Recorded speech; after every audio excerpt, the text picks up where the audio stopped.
প্রিয় দর্শক, আসসালামু আলাইকুম। কাছে এবং দূরে, দেশ এবং দেশের বাহিরে যে যেখান থেকে বসে এই মুহূর্তে আমাদের উপস্থাপনটি দেখবে, তাদের সবার প্রতি আন্তরিক শুভেচ্ছা এবং অভিনন্দন জানিয়ে শুরু করছি আমাদের আজকের অনুষ্ঠান, কৃষি ডকুমেন্টারি অনুষ্ঠান। সরাসরি চলে যায় আইনুল কাকার একটি হাঁসের খামারে এবং দেখি উনি এই সেটটা কীভাবে দেখাশোনা করতেন এবং ওনার কাছে কোন কোন জাতের হাঁসা এবং হাঁসের বাচ্চা পাওয়া যায়।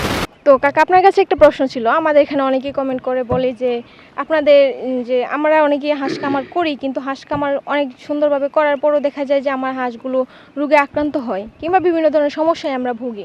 সেখানে আমরা প্রাকৃতিক খাবার প্রচুর পাওয়া সত্ত্বেও আমরা কিন্তু লাভবান হতে পারি না। তো সেই বিষয়ে আপনার ধারণা কি, তারা কেন লসের সম্মুখীন হয়ে থাকে?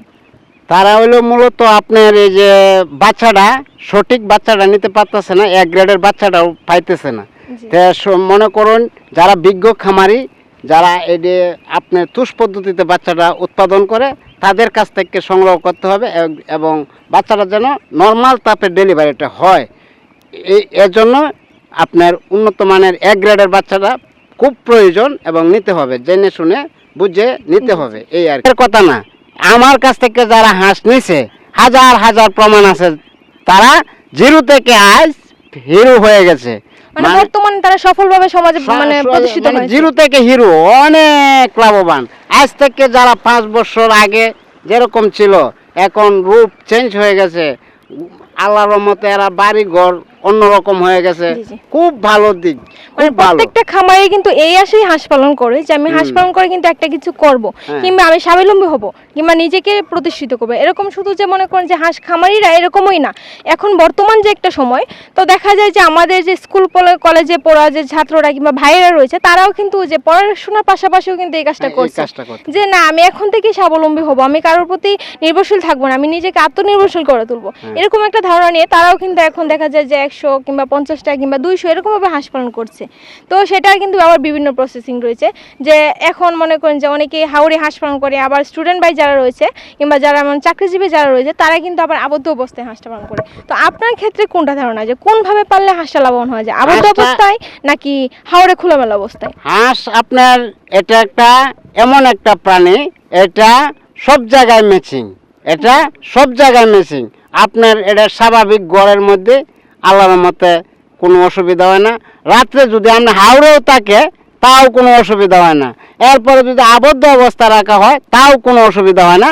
শুধু আপনার এটা নিয়ন্ত্রণের কাছে, এটা আপনার সময় মতো ওষুধগুলো প্রয়োগ করতে হবে এবং ওই ওষুধগুলো প্রয়োগের জন্য একটা ভালো জানা লোকের অবশ্যই প্রয়োজন এবং তাদেরকে স্মরণ করতে হবে। তা আমি মনে করি আমার এই ভিডিওটা দেখে যারা দেখবে, তারা অবশ্যই যদি হাঁস পালনের ইচ্ছা থাকে তাহলে আমাকে একটু ফোন করবেন।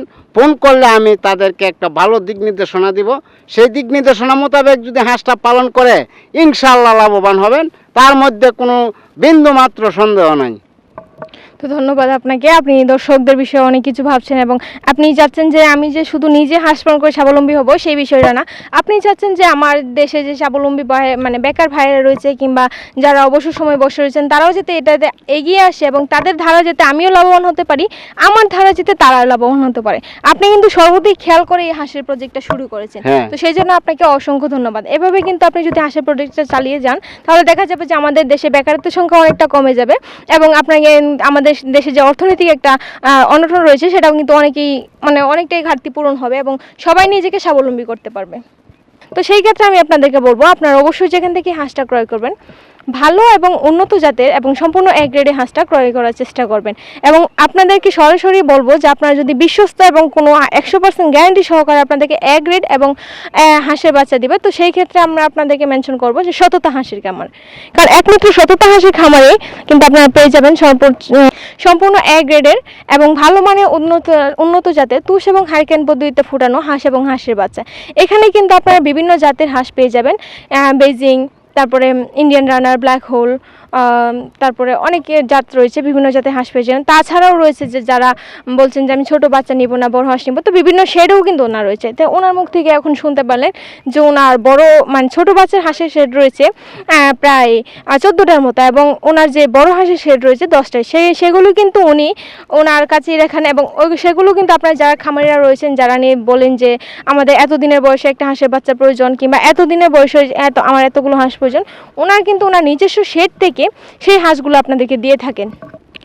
তো প্রিয় দর্শক ভাই ও বোনেরা, এতক্ষণ আমরা কথা বললাম নেত্রকোনা জেলা মদন উপজেলা কটুরিকোনা গ্রামের শততা হাঁসের খামারের পরিচালক মোহাম্মদ আইনুল হক মিয়ার সাথে।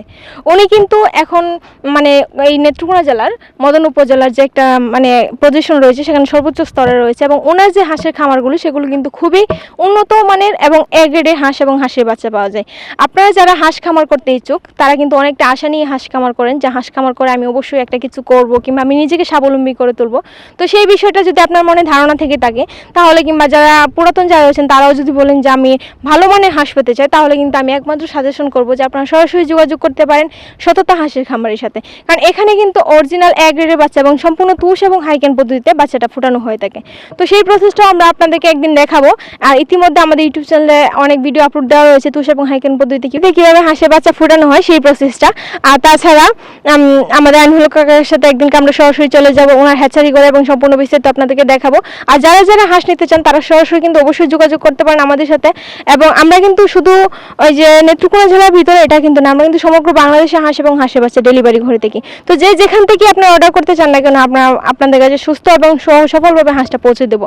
তো সেই দায়িত্ব সম্পূর্ণ থাকবে মোহাম্মদ আইনুল হক মিয়ার কাছে, এবং উনি আপনাদের হাঁসটা আপনাদের কাছে পৌঁছানোর আগ পর্যন্ত উনি সম্পূর্ণ দায়িত্ব বহন করবেন। যারা এসে নিতে চান তারাও কিন্তু দেখে শুনে হাঁসটা যাচাই করে নিতে পারেন। এবং যারা অনেক আমাদের প্রবাসী ভাইরা রয়েছে যারা বলেছে আমি তো প্রবাসে কিন্তু হাঁসের খামার করতে চাই, আমার হাঁসটা নেওয়ার মতো কোনো লোক নেই, কিংবা আমি কিভাবে নেব, আমি তো প্রবাসে, তো তাদের ক্ষেত্রে একটা সুবর্ণ সুযোগ রয়েছে। উনি কিন্তু নিজ দায়িত্বে আপনার হাঁসটা আপনার কাছে পৌঁছে দেবে, এবং আপনি সেখান থেকে আপনার হাঁসটা দেখে শুনে তারপর ওনার কাছে আপনি পেমেন্টটা করতে পারেন। এবং পেমেন্টের বিষয়টা বলতে গেলে আপনার আগে মানে কিছু 10% অন্তত অ্যাডভান্স করতে হবে, তারপরে আপনার কাছে ওটা চলে যাবে সরাসরি। এবং যদি বাচ্চা হাঁস নিতে চান সেটা ক্ষেত্রে রয়েছে বেশি পরিমাণ নিলে পিক আপ, আর অল্প পরিমাণ নিলে রয়েছে বাসের যাতায়াত ব্যবস্থা। আর তাছাড়া যদি বড় হাঁস নিতে চান তো সেই ক্ষেত্রে আপনাদের রয়েছে পিক আপের ব্যবস্থা। তো সেই যানবাহন ক্ষেত্রেও আপনাদের সম্পূর্ণ সুযোগ সুবিধা পেয়ে যাচ্ছেন একমাত্র শততা হাঁসের খামারের সাথে। তো আমি 100% গ্যারান্টি দিয়ে বলতে পারি যে আপনারা নির্ভরশীলযোগ্য এবং চোখ বন্ধ করে বিশ্বাস করার মতো একটি খামার পেয়েছেন, সেটা হলো একমাত্র শততা হাঁসের খামার। তো দর্শক আজকে এই পর্যন্তই, দেখা হবে পরবর্তী সময়ে নতুন কোনো উপস্থাপনা নিয়ে। ততক্ষণ সুস্থ থাকবেন, ভালো থাকবেন, আল্লাহ হাফেজ।